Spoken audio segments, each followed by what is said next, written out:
Welcome to Bloomberg Technology. I'm Emily Chang in San Francisco. Tech shares pushing stocks to a 6-week low this week. Amazon, Alphabet, Nvidia, among those dragging the Nasdaq lower. Oracle also trending down after the U.S. government made a dramatic move to expel Chinese-owned TikTok and WeChat from the Apple and Google app stores. Stocks extending their declines overall, closing lower for a third straight week. For more on Wall Street's moves this week, we're joined by our senior markets editor, Scarlett Fu. So, Scarlett, let's talk about the technical factors here and how they drove this move lower in stocks. Right. When you have an obvious lack of a fundamental catalyst, technical factors play a bigger role. And first, of course, we had quadruple witching, which is the quarterly expiration of futures and options tied to indexes and stocks. That led to a pickup in volume. Then you had the S&P 500 falling below its short-term trend line, the 50-day moving average, or the average price over the past 2.5 months. Really, the theme for today, as it has been for most of the second half of the week, is lingering disappointment that the Fed did not give investors a dovish surprise, the kind of surprise that they had been positioning for. So as a result, the recent winners, which is big tech, has become consistent laggards. They were down for the day, and tech is also the worst performing sector this month, down almost 10% in September.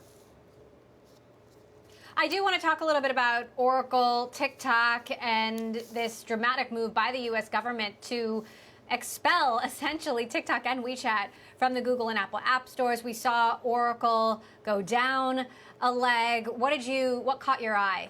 Well, what I found interesting with Oracle is that even though it trended lower, as you mentioned, volume in the stock was off the charts. It was about 26 million shares this week on average. That's up 86% from the first 2 weeks in September when Oracle was in the mix. And it's more than double the daily average from January through August. And looking through some analyst notes, one analyst points out that operating TikTok, which is what's being proposed right now under Oracle's bid, would be extremely profitable for the company because almost 90% of the top line will flow to the bottom line. The analyst also says that Oracle can address national security concerns by pointing to its other work for government agencies. Oracle's Spartan chip in particular would allow it to secure personal information with the same rigor that it secures U.S. government intelligence info. So that's one of the notes from Wall Street that has people perhaps a little bit more excited going forward if this deal does get done. All right, Scarlett, thank you so much for wrapping it all up for us. Happy Friday. Talking a little bit more about TikTok now. The U.S. today, as I mentioned, said it would expel WeChat and TikTok from U.S. app stores as soon as this Sunday, but could reverse a ban on TikTok service once it can hammer out a deal to satisfy U.S. national security concerns. In addition, prohibitions on the companies providing services to TikTok will be extended until November 12th. TikTok responded in a statement by saying it disagrees with the Commerce Department's decision and added the company is committed to protecting 100 million U.S. users' privacy and safety. As a result of all of this, we've discovered WeChat iPhone downloads have surged since the ban, according to the app tracker Sensor Tower. With more on how analysts are viewing the back and forth, I want to bring in Dan Ives of Wedbush Securities. Seems like a game of high-stakes poker here, Dan. But if the U.S. government makes good on this promise, it's a pretty dramatic move. I mean, it is. And really, it's sharper teeth in terms of just the talk coming out of the White House, as well as Beltway around the ban. I think it really comes down to TikTok's going to need to have a majority ownership, whether that's a combo of Oracle and Walmart, but a lot of it's also source code, access to the source code and the algorithm. That's going to be front and center in terms of CFIUS.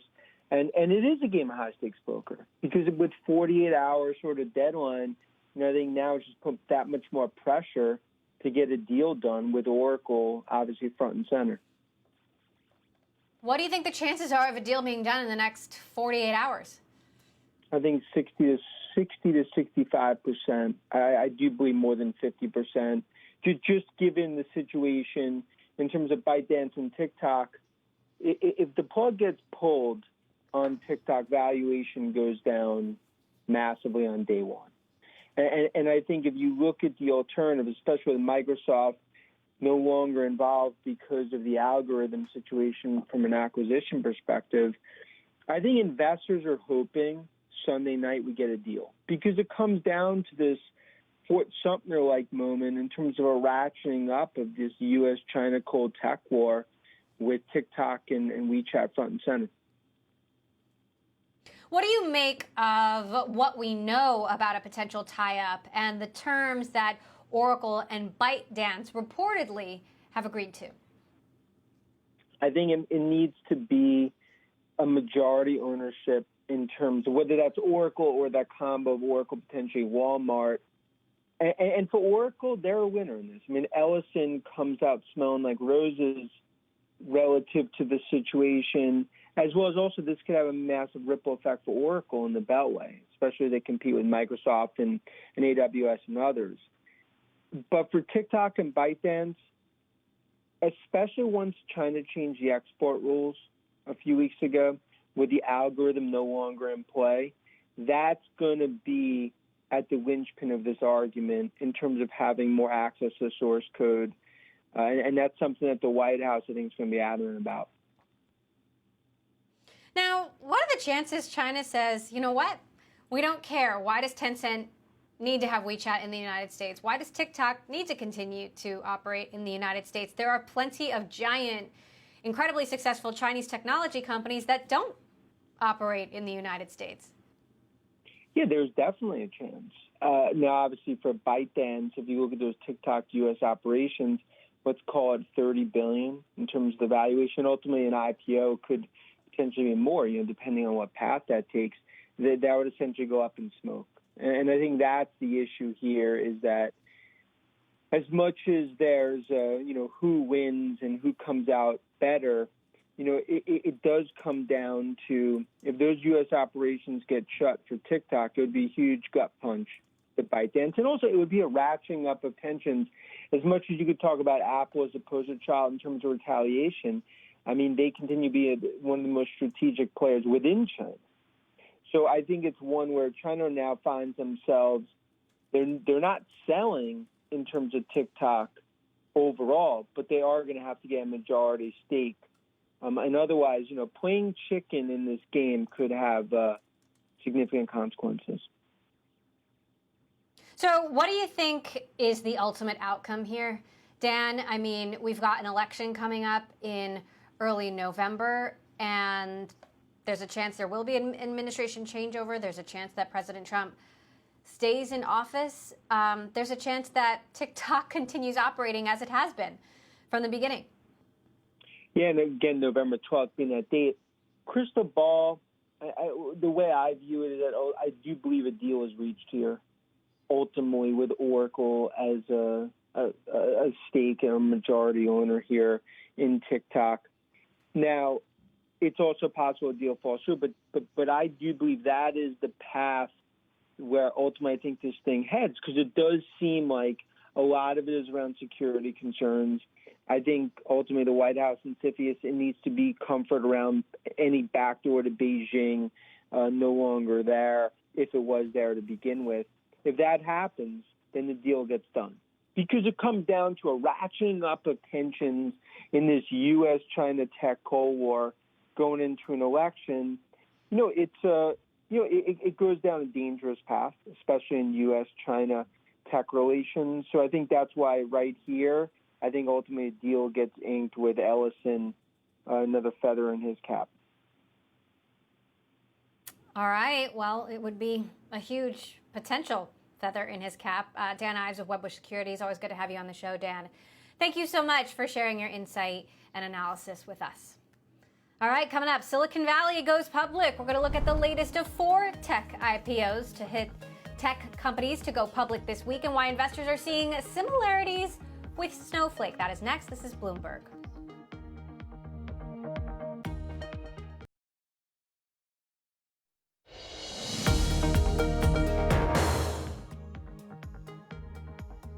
Welcome back to Bloomberg Technology. I'm Emily Chang in San Francisco. Some breaking news now. House Democrats and Republicans have reached a deal to avert a government shutdown on October 1st. They were working to secure some additional funding to keep the government open. They have reached a deal to indeed keep the government opened for now as negotiations continue. All right, well, this weekend was supposed to be the last weekend before in-person education started in New York City. Under pressure from teachers' unions that school buildings were not quite ready to deal with COVID-19, Mayor Bill de Blasio pushed back the dates. Elementary schools will now open September 29th. Middle and high schools will open October 1st.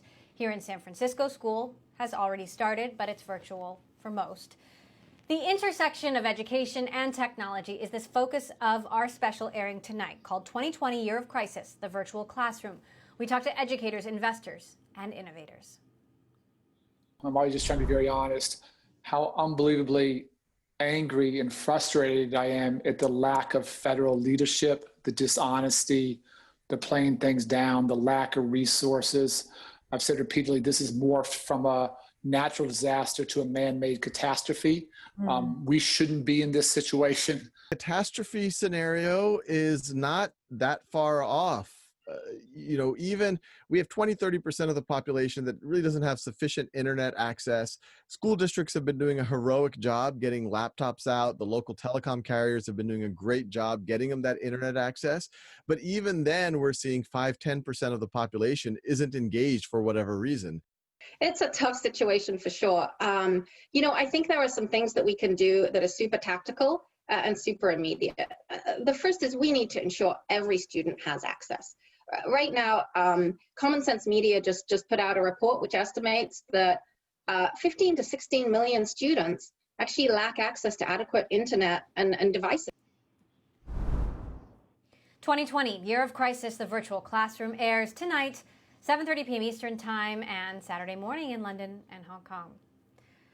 Well, if you take a look at the latest Bloomberg Business Week cover, you will see a familiar face. The latest issue dives into the relationship between Mark Zuckerberg and President Trump and looks at employee claims that Facebook is not as worried about free speech as it is about protecting the president. There it is. With us now on the phone, Bloomberg News, Sarah Frier, who covers the story. Now, Sarah, I know that you've been working on this story for a really long time. What was your ultimate conclusion about the relationship between Mark Zuckerberg and the president and the impact that has on Facebook? Well, I don't think that we have concluded that Zuckerberg is a Republican or a Trump supporter necessarily, but what he is concerned about Facebook's ability to stay dominant, not be regulated. And in that sense, he has been incredibly helpful to the president, looking the other way when he breaks Facebook's rules, reaching out to him directly when there are problems that Facebook needs to solve. Also, with conservative news organizations, the policy team at Facebook has looked the other way when there's misinformation spread on Facebook. And it's all coming to a head with a recent round of lies from Trump about voting, about how to vote, where to vote, when to vote, that Facebook had said in the past it would take that kind of content down, but instead has been putting just links to more information instead. So ultimately, employees are very concerned, not just about this kind of behavior in the U.S., but how Facebook caters to governments in power around the world, and spoke with us for this story. And I think it is a sobering reminder of how Facebook deals with these problems. Now, you also revealed that Zuckerberg has told employees that he believes Facebook would fare better under Republicans. What is the context of that remark? So Facebook is looking at it purely from a regulatory perspective. Facebook is currently under several antitrust investigations. Trump has made a lot of noise about whether there's anti-conservative bias at Facebook, which Facebook is happy to cater to because they don't believe that it does exist, but they listen to those problems. However, the Democrats are very organized around their critique of Facebook, and that was very evident in the recent hearings that Zuckerberg did on antitrust. They have all these documents. They have a plan for how they would hold Facebook accountable, and that's very scary to Zuckerberg. So he has spent a lot of time catering to Trump this year and answering his questions and problems, and he has not, our sources told us, he has not spoken to Biden once. All right, Bloomberg Sarah Frier, check it out in this week's issue of Bloomberg Business Week. Great reporting by Sarah. and our own Kurt Wagner there. All right, coming up, we're going to have more of Bloomberg Technology after this quick break. The CEO of the latest tech company to go public, Unity Technologies, will be with us. This is Bloomberg.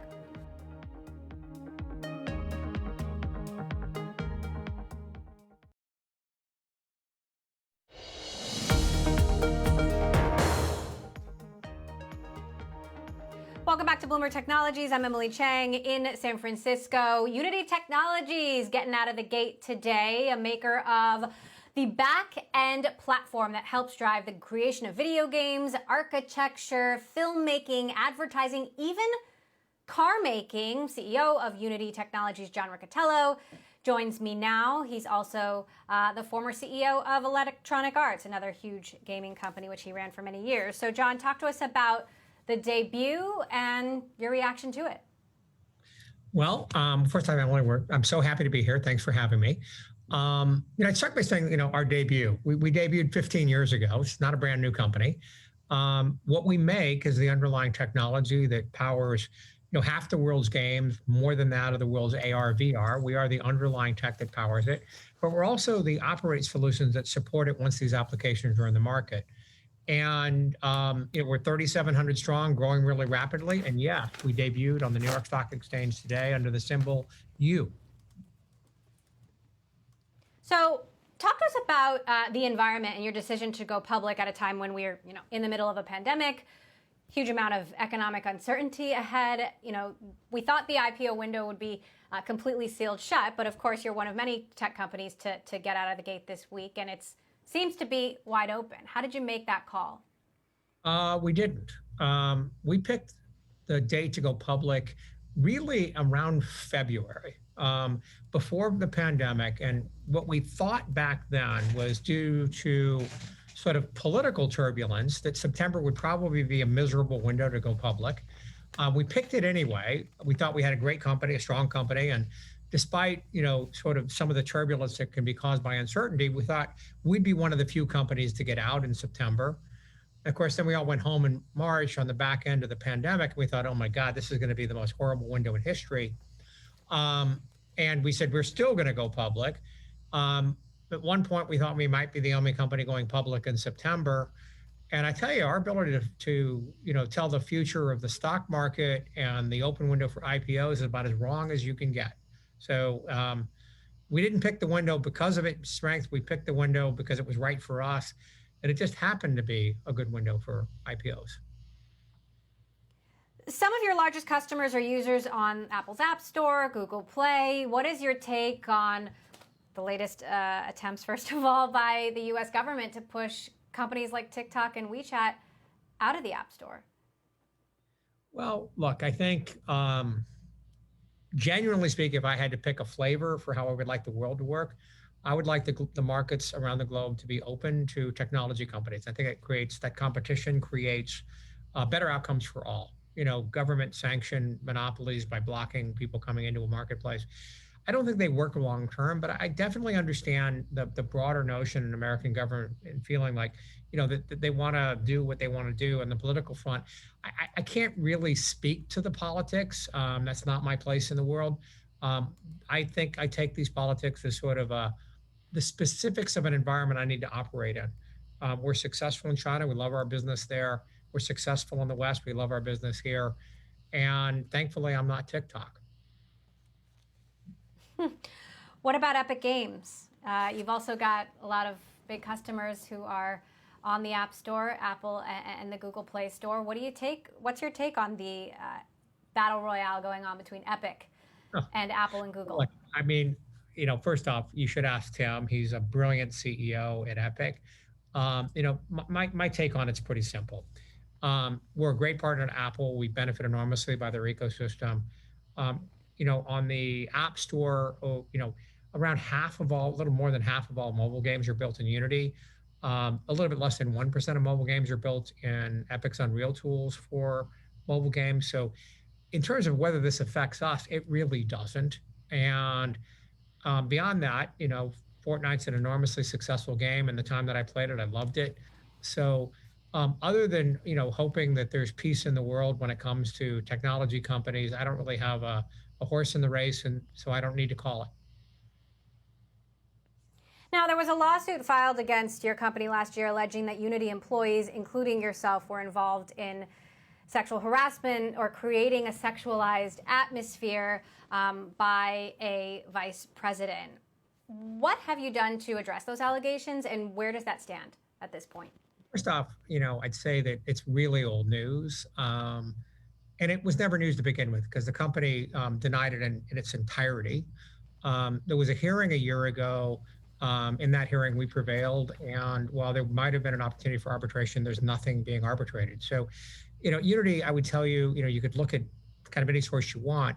We are so proud of the people that work in this company, so proud of the culture. And if you look at what we just did with what we call the Unity public offering, it's the most in it together action that any company has ever done relative to going through a normal IPO process. Our employees were part of it.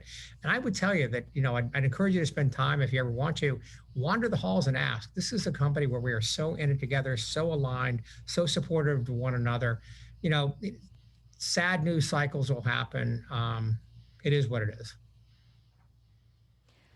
I might take you up on that, John. Last question, we got about 30 seconds left. Where do you see the biggest opportunities for growth in this environment? Obviously, video gaming is huge in the midst of the pandemic. Other industries like filmmaking are stalled. So right now, as I've mentioned before, over half of all the world's games are built in Unity. That's market leadership in 190 countries. Beyond that, we are enjoying really strong success in markets like architecture, engineering, construction, auto, transport, manufacturing. People are using us for simulation. Huge opportunity there in arenas like autonomous driving, robotics. So at Unity, we think of ourselves as born to the game industry, but we're growing and reaching beyond that to bring what we've learned in this industry to so many other industries where they can take advantage of our tools. Love it. We're bringing creators in the world, growing. All right. John RICCITIELLO, CEO of Unity. John, thanks so much for joining us. Good to have you back on the show. All right, coming up, Unity, Snowflake, JFrog, and Sumo Logic all having big and successful debuts this week. We're going to wrap up the tech IPO frenzy and talk about the push to secure more listings with Jeff Thomas, NASDAQ's head of West Coast listings, next. This is Bloomberg.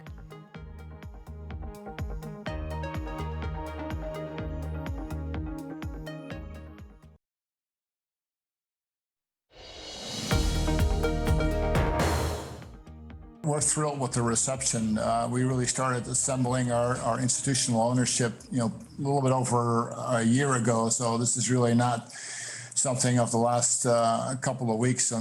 We had people, buy into a tender offer we did earlier, January, February timeframe. If you're really playing the long game and you want to innovate to build a durable, sustainable, long-term company, it's not about the first day or the first few days of trading. It's about that continuous quarter after quarter of delivery so that you can not only deliver on the shareholder value, but continue to go after, in our case, the large $50 billion TAM that we're going to try to tackle. We were very focused, especially in the past 4 months, in understanding what is happening during COVID, whatever happening with the IPO and the first day of trading. And we built a model to get JFrog to the right price as we go out. And from that point on, we trust the market to stabilize the price. You just heard from the CEOs of...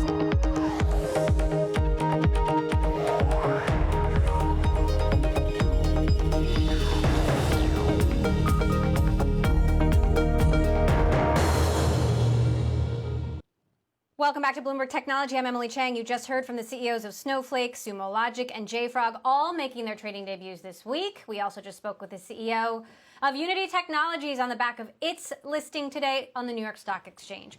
With more on the effort to land tech IPOs during the pandemic, we've got Jeff Thomas, head of West Coast listings for NASDAQ, with us. Jeff, good to have you back on the show. Thank you so much for joining us. I know it's been a big week for you, probably a sleepless week as well. Talk to us about what it was about this week. I mean, 2 months ago, we thought the IPO window was sealed shut, and this week, explosions out of the gate. What was it that gave these companies such confidence?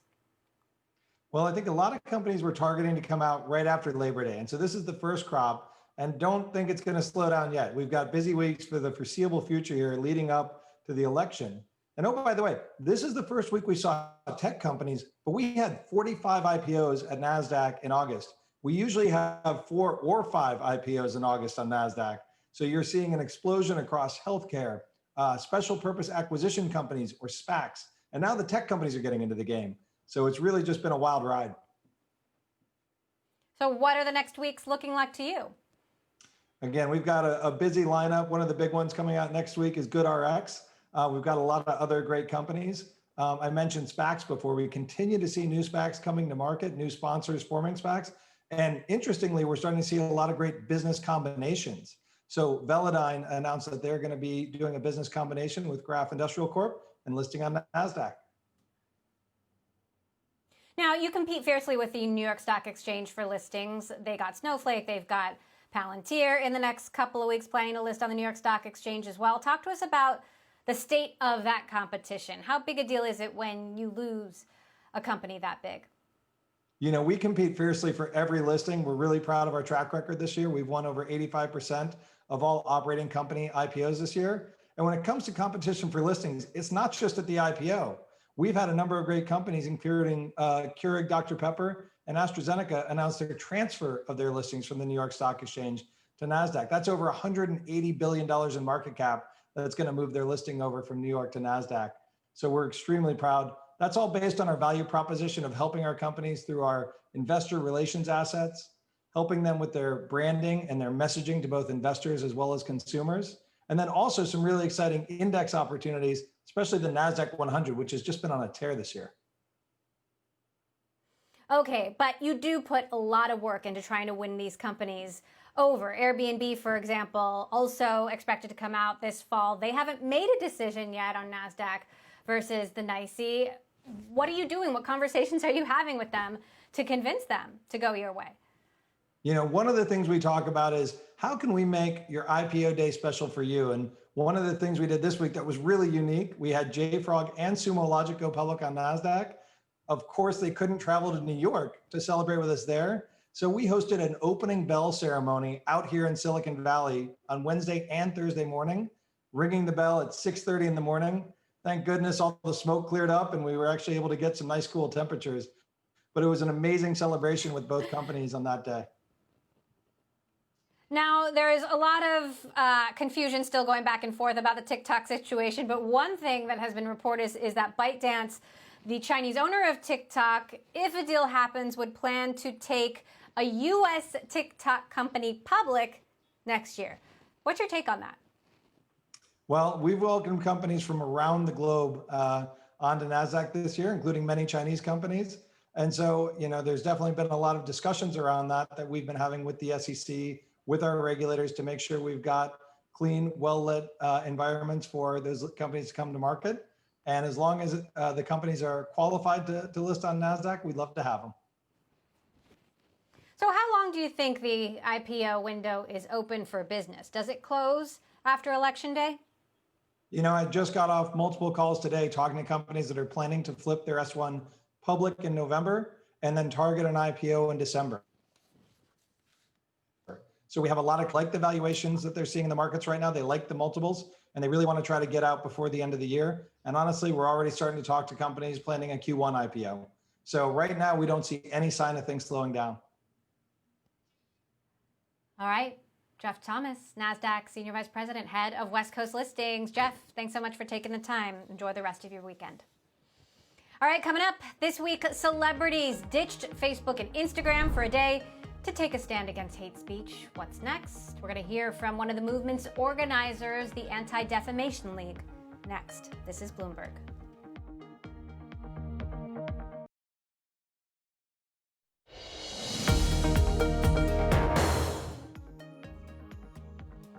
As we've been covering, celebrities one by one joined a protest against Facebook this week over its handling of misinformation and hate speech. Kim Kardashian West, Katy Perry, Leonardo DiCaprio, and more froze their Instagram and Facebook accounts for a day as part of the Stop Hate for Profit campaign. To talk about the movement and what more social media companies can and need to do, We're joined by one of the organizers, Anti-Defamation League CEO Jonathan Greenblatt. So, Jonathan, talk to us about how successful this week's Instagram freeze actually was. It seemed to get less attention than, for example, Blackout Tuesday. What was your take?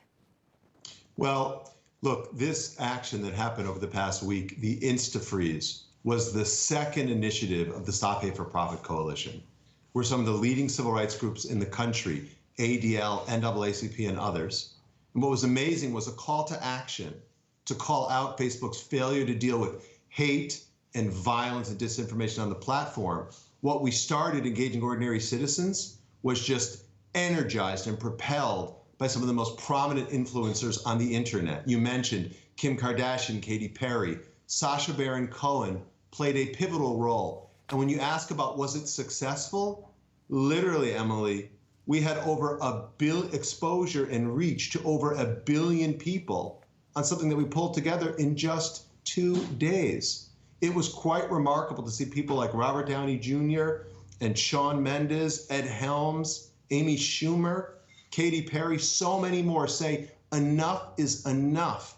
We need Facebook to do more to deal with, again, the rampant anti-Semitism, racism, and misinformation so prevalent on the platform. Now, on one hand, you've got Lego, for example, extending its ban on Facebook ads. On the other hand, Facebook has said that advertisers are coming back after the boycott. You know, well, do you think Facebook is really getting the point?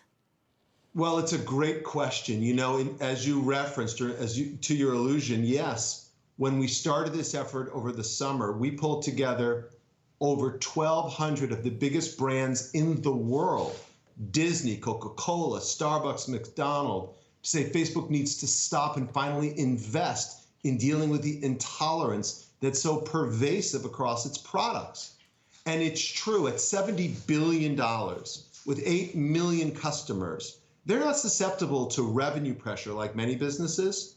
But I must say, civil rights groups, child advocacy organizations, corporate advertisers, now A-list celebrities, ordinary citizens, hey, I think more and more the case is undeniable.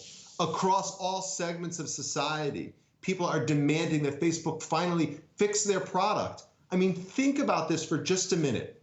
We saw militia groups organizing out in the open on Facebook, and that led to the death of people in these protests this past summer.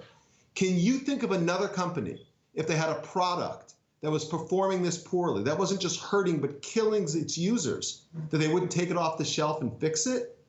All we're asking for is for Facebook to finally behave like every other business in every other industry and fix their problems once and for all.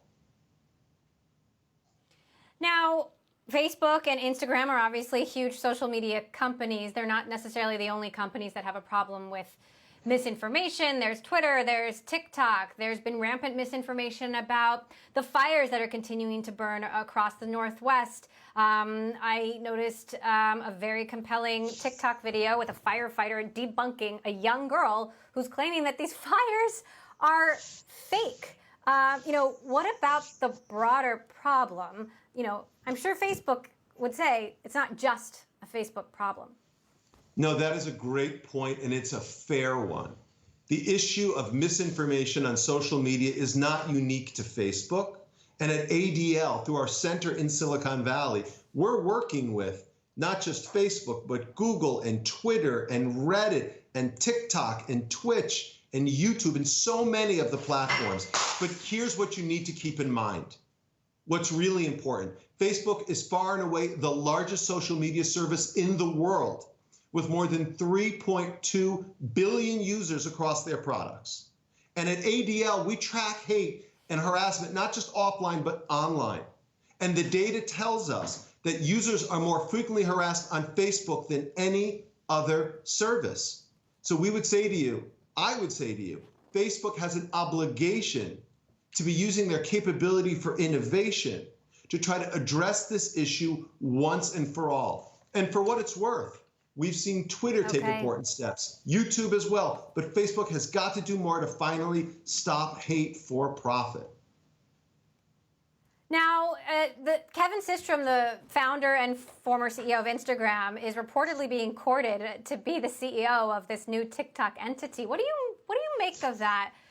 Kind of, obviously he's accomplished so much. A critic might say you're just sort of recycling the same leadership that has helped create some of these problems. Well, I mean, TikTok's an interesting case study. It's a complicated situation because of the relationship with China and what it means vis-a-vis to have a foreign company owning the data of U.S. citizens. We've worked a lot with Instagram. We're very familiar with it. The challenge is how you can find the right management and the right governance structure in an environment where our federal government has made some pretty strong claims about what they want to see vis-a-vis TikTok. I'll be honest, we have found TikTok, unlike in some other companies, to be pretty amenable to this. ADL has worked directly with TikTok to deal with sort of white supremacist propaganda on the platform. They've been more responsive than some others, and that is something I actually admire. So what is next for the Stop Hate campaign? What do you want to achieve? Like, what will be success? Well, success would be to stop the spread of stereotypes and slander on social media, to deal with the systemic racism, the abundant anti-Semitism. It's got to be addressed once and for all. We're working right now and focusing on Facebook because of its size and the extent of the problems there. But for me, and I think for my other members of the coalition, success would be engaging constructively with Facebook and then actually making public commitments and progress on the problem. We've heard from Facebook the claim that, well, 89% of the hate content on our platform is neutralized before it shows up. But could you imagine the Ford Motor Company saying, well, 89% of our seatbelts work, so we're okay? Or could you imagine Starbucks saying 89% of our drinks don't poison our customers, so we're okay? Success for Stop Hate for Profit is engaging constructively with Facebook so they show a kind of accountability and transparency we just haven't seen to date. So what comes next? So, well, again, we've worked with corporate advertisers. Do you have more celebrities. boycotts? Do you have more freezes planned? I can tell you this. We are now thinking about the next action. There are other constituencies that want to engage. Again, I think we can move from corporate advertisers to Hollywood celebrities, and there are more segments of society we will engage. This wasn't a one-shot deal, Emily. This is just the second salvo in an ongoing campaign to push Facebook once and for all to stop hate for profit. All right. Jonathan Greenblatt, CEO of the Anti-Defamation League. Hugely important issues that you are fighting. Thank you so much for taking the time to join us. Still ahead, the lasting impact of the pandemic on Silicon Valley. More of my exclusive conversation with Reid Hoffman, the LinkedIn co-founder and partner at Greylock Partners. That's next. This is Bloomberg.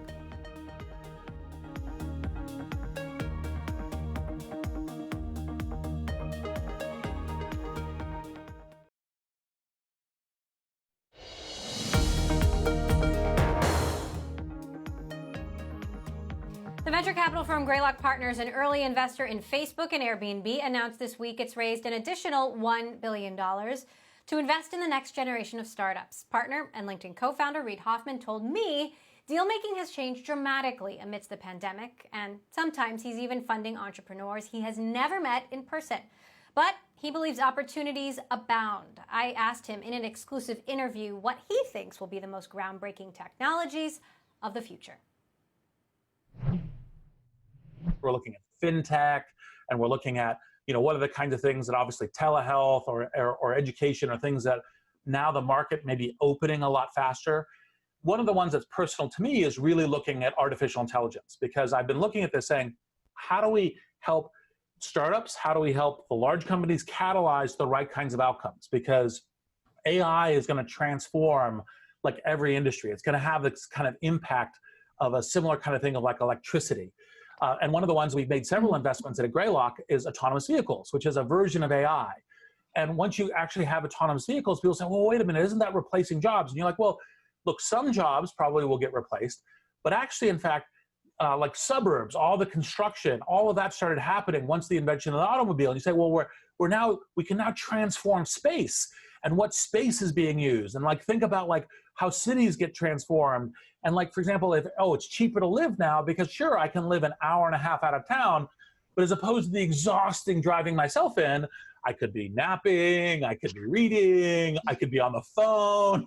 You know, I actually wrote an essay about this, which I posted on LinkedIn, which is to say, drinking and driving will go from dangerous, criminal, you know, negligent, bad behavior to, you know, maybe you have a glass of wine with your friend when you're driving home. So, all right, I'm coming back to you on that one in a decade or two. There are so many new ways that companies can be financed today. How is deal making changing from your point of view, as someone who's doing so many deals behind the scenes in this unprecedented time? So it is new and strange, just like we all are. Like, we have been investing in entrepreneurs that we've never met, right? Where we've never gone to their offices. Like, that's in Greylock's 55-year history. That's like that's a first.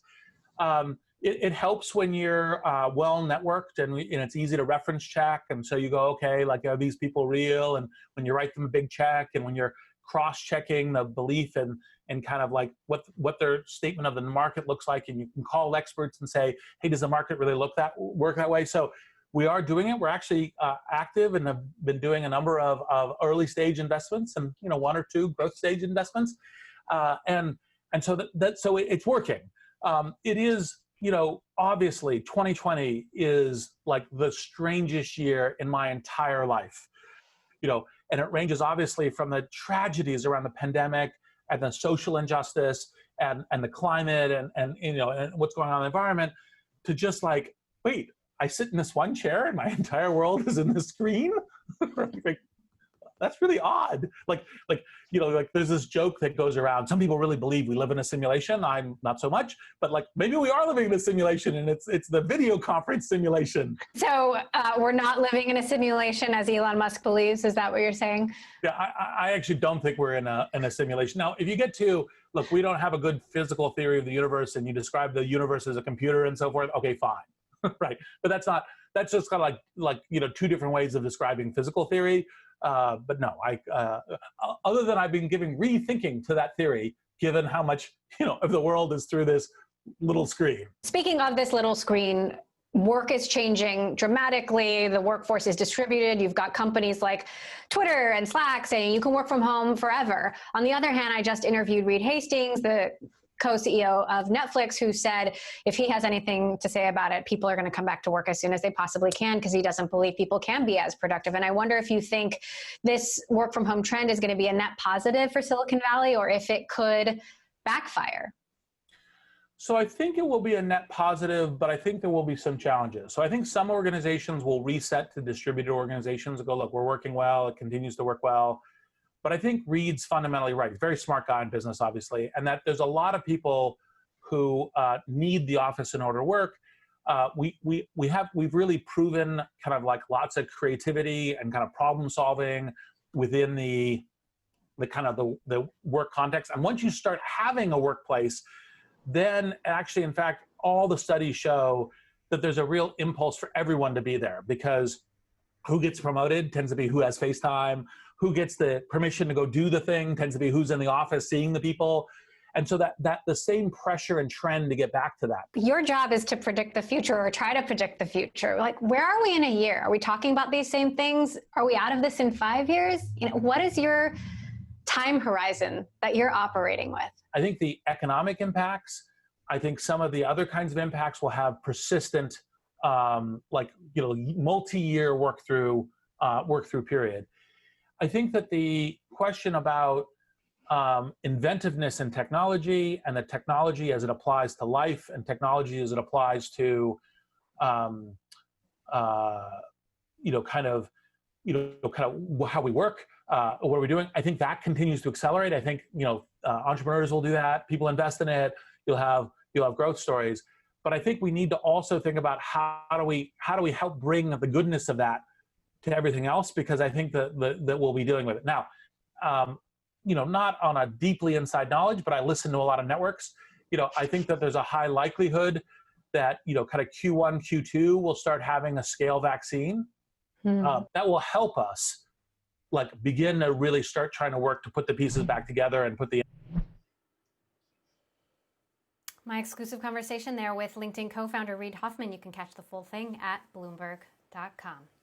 And that does it for this edition of Bloomberg Technology. Reminder, stay with Bloomberg tonight. Wall Street Week is next. And later at 7:30 p.m. Eastern Time, our special 2020 Year of Crisis, the virtual classroom. We've got some great interviews in this special. Sal Khan of the Khan Academy, Arnie Duncan, the former U.S. Secretary of Education, talking to us about the challenges our students are facing as they learn remotely in the midst of the pandemic and how this could change public education as we know it.